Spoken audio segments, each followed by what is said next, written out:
আজকে আমি করে দেখাবো তরমুজের ক্যান্ডি। এখানে আমি তরমুজের জুসটা বের করে নিয়েছি, সাথে আমি 2 টেবিল চামচ চিনি দিয়ে নিয়েছি। এখানে দিয়ে দিলাম 1 কাপ। আমি জুসটা করে ছেঁকে নিয়েছি। 2 কাপ দিয়ে দিলাম। আমি কিন্তু এখনো চুলাটা ধরাইনি, সব কিছু মিক্স করে তারপরে চুলাটা ধরাবো। এখানে দিয়ে দিলাম আগার আগার পাউডার 1 চা চামচ দিয়ে একটু নেড়ে মিশিয়ে নিব।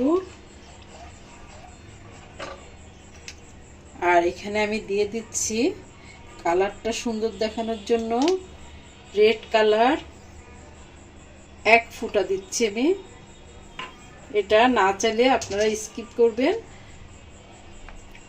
এখন আমি চুলাটা ধরিয়ে দিচ্ছি। এখন অনবরত নাড়তে থাকবো যতক্ষণ না এটা জেলিটা না হয়ে আসছে।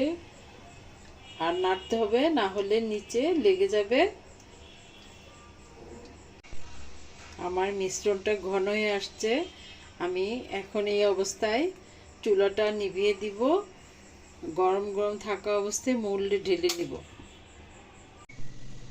আমার লাভ ক্যান্ডিগুলো আমি সেট করে নিলাম। বাকিটা আমি এখানে নিয়েছি, ঠান্ডা হলে আমি ফিরে।